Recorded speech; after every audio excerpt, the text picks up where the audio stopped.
Hey guys, as you might have seen from my posts and my videos, I traveled all the way from Orlando, Florida to Utrecht, Netherlands for the European One Piece card game finals.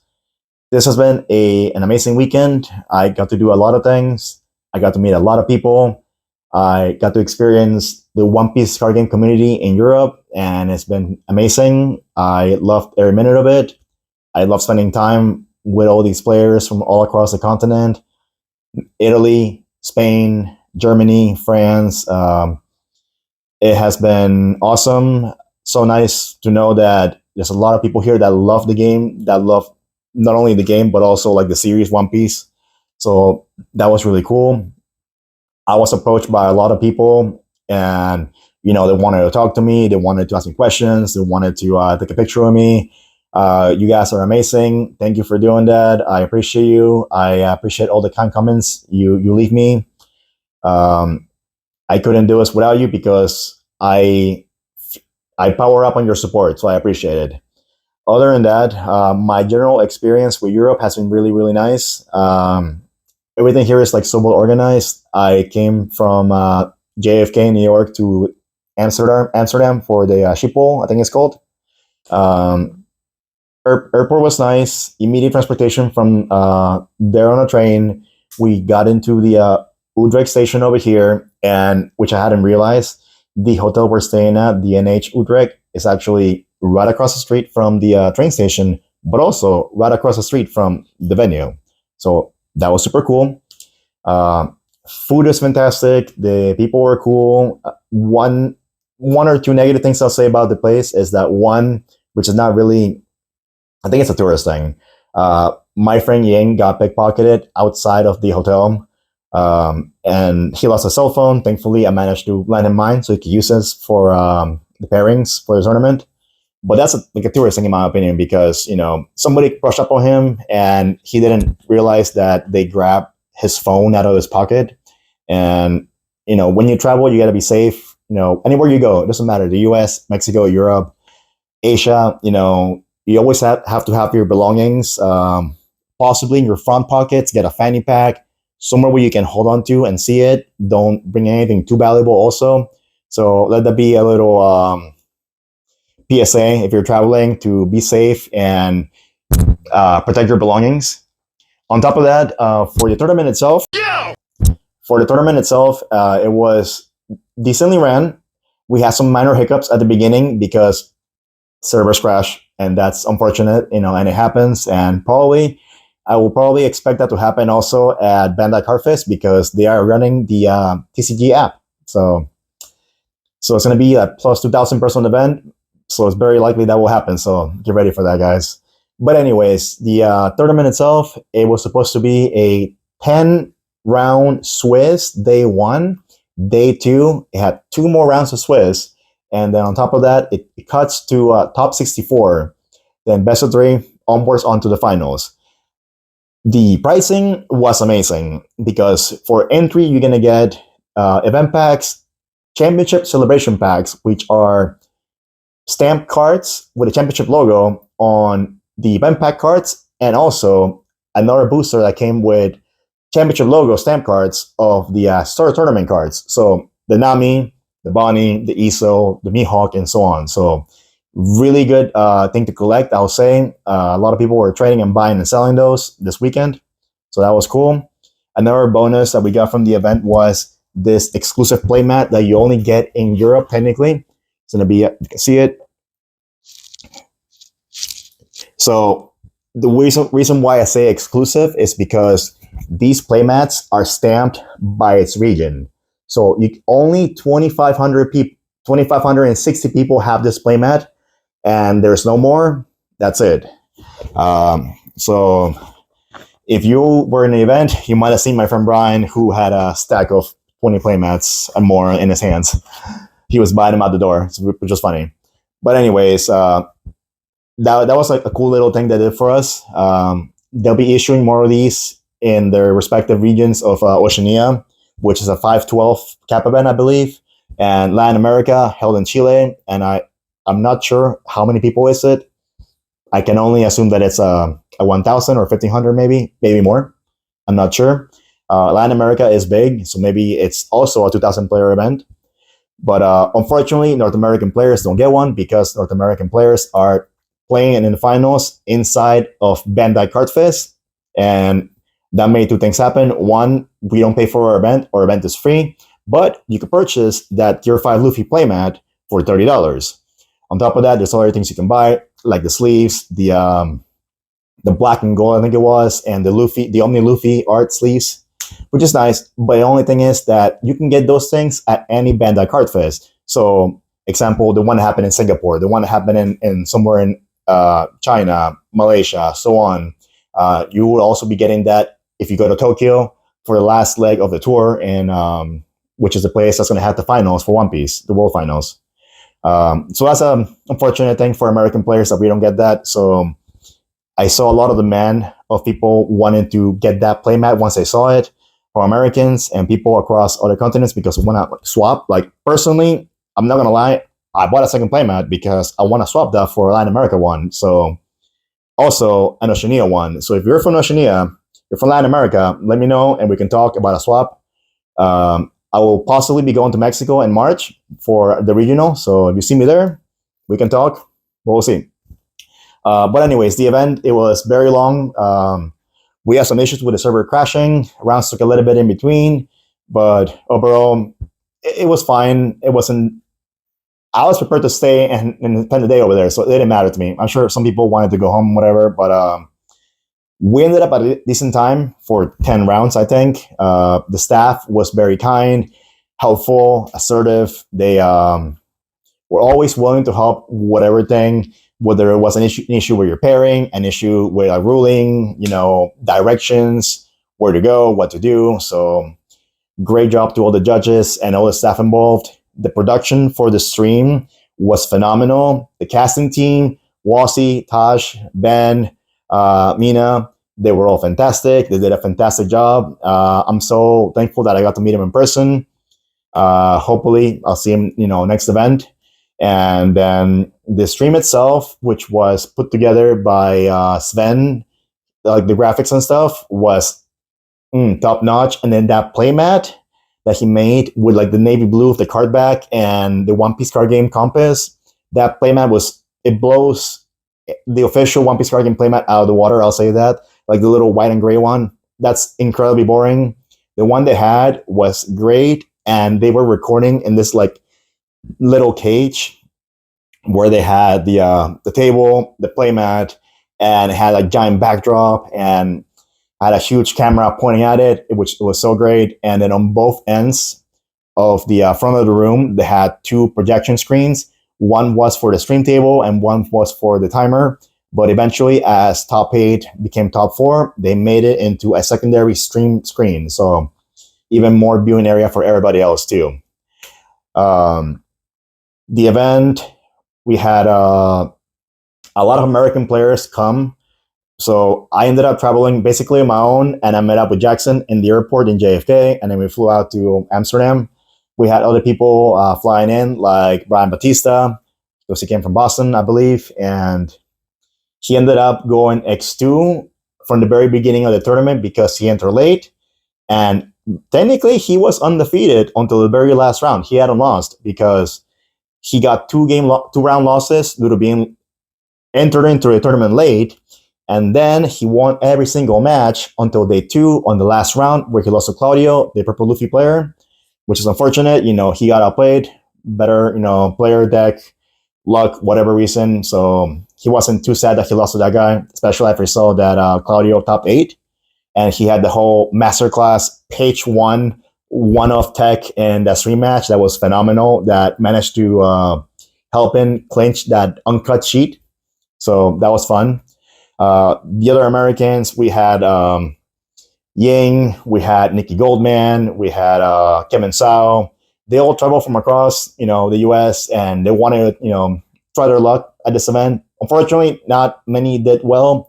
It's a lot of traveling involved. There's jet lag, people are tired, so on. Luck happens. It can be bad luck as well. Ultimately, Brian was the one that placed the highest from the Americans, I believe. He was 103rd. And that was because he had a really bad tiebreaker because he lost his last round match. So he went from possibly topping 64 if he had won this last round to going all the way back down to 103rd. But as I might have said earlier, the pricing for this event was huge. The threshold for pricing started at 512, 256, 128, 64, so on, so on, so on. And it was a lot of those championship celebration packs, which was a highly desired item this weekend. Everybody wanted the Namis, the Okikus, the Mihawks, etc. So really cool pricing, and I believe that was the right call because the original website on the One Piece card game site did not mention they had pricing above 256, but the TO's website did say that, which was good because I feel like bigger events need more pricing because otherwise, if you only get pricing at 128, why does it matter if it's 1,000 people, 500, 2,000, 3,000? You know, it don't matter. So if they ask more people, there needs to be more pricing. You know, that's something I feel strongly about. But anyways, the event, as the day went on, they won. A lot of people that I knew went X2. We were in hopes that they will make it to top 64. Unfortunately, it didn't happen. But day 2 happened. Top 64 was shown. People played it out. It was surprisingly a very different open deck list tournament because it wasn't that they posted a deck list anywhere. It was that if your opponent asked to see your deck, you had to show it to them. So that was a new concept to me because usually they don't show anything or they put it on a website. But I think it's because usually Top Cut is day 2, so they leave it public overnight for him to study it. But because it happened from Swiss to Top Cut, they didn't have a chance, so that's why they did it that way. But that's my assumption on it, of course. The leader representation was very big on Sakazuki. It had plus 700 people. And the next was Enel, and the next was, I think, Luffy, and then they had 100 Soros, Katakuri. But the biggest conversion rate, I would say, was Zoro, which had like 110 players and 11 something top, which was really good numbers, I'd say, compared to, well, no, let's not say that, because Katakuri had over 20 tops, and they had 770 something. So math people, you know what to do with that info. Ultimately, the numbers game happened, and Sakazuki had the biggest chances to win it all because it kept playing against all the other decks and itself. So when he got to top 8, the last 2 non-Sakazukis were Nami, which was featured on stream and it lost on time, and Purple Luffy, which lost in one of the tables for top 8, which is the guy that Brian lost to, unfortunately. But, regardless, those guys, they got uncut sheets, so really good money and pricing, I'd say. But yeah, and we went to top 4, and that was an all Sakazuki top 4. A lot of people were not excited about that, but these players are amazing. They did something right to get here, so we definitely deserved it. And it's still a very skillful game because a mirror match, you have to know how to play your game and react accordingly to theirs. So nobody in this top was a slouch. Then we went from both the Italians playing against Antonino and Mirko played Fabian and Herboye from Croatia, I believe. So the 2 Italians played against an opposite side of the bracket, and then they both lost, unfortunately. And then Fabian and Herboye played each other in the finals, where unfortunately Herboye made a mistake in his play and then conceded the game because it was pointless to him at that point. So we crowned the first ever champion for One Piece card game final for the continent, Fabian. So technically, it's him and Herboye that are both going to Worlds, because first and second in Europe and North America get their flight and hotel paid for. So that's cool. I'll see him in Tokyo because I'm going to. And then after that, they had the whole event ceremony. They give out prizes. They had the really cool trophies, the really cool Kaido cards. So that was nice. I see that you're going for a lot of money. Hey, so if you're a billionaire tycoon and you want to get cracking on that. But after that, I said bye to everybody at the event, the head judge, the judges, the staff, some of the players that were still there. It was a really, really fun event. It was, I did not expect it to be this huge. and I was very impressed by the amount of, how would I say this, like the how popular and passionate the people in Europe are about the game. So I highly appreciated that. I thought it was great once I got to meet those communities, like the Greeks. Like it had a group of like 30 Greek people that traveled all the way here just to play for the finals. You know, the group of Italians during the top four. Antonino had a huge crowd of Italian players right behind him, supporting him. That was cool, you know. But yeah, no, this is something that you don't normally see in the US, I guess, because everybody's like kind of in their own place, their own little groups. But here it's like maybe because it's a continental thing, you know, countries and stuff. Maybe they had more support that way. So, but it was super cool seeing that there's a lot of passion for this game, that people love it. And I'm really thankful that I came. I'm really thankful that I got to meet all the staff, people that I've interacted with for so long on Discord, social media. Uh, I do want to give a huge thanks to people like Adam Perry, who was the head judge for the event, to Sven, who is the person that made the graphics for the stream, who made the playmat, to Wasi, Taj, Ben, and Mina, who casted the event, who did a fantastic job covering all 12 rounds of Swiss and all the best of 3 rounds as well. For hosting it, for interviewing the players, they did a phenomenal job. And also to specific people that came to mind that I've been speaking to. An example, my friend Judge Save, who was with me for quite a bit of my time in the event. An acquaintance that I met at the event, Danny, he gave me the play-by-play with his NL tournament run. He ended up going X3 and unfortunately bubbled out. My friend Brian, who was the highest seeded American in the tournament, getting 103rd.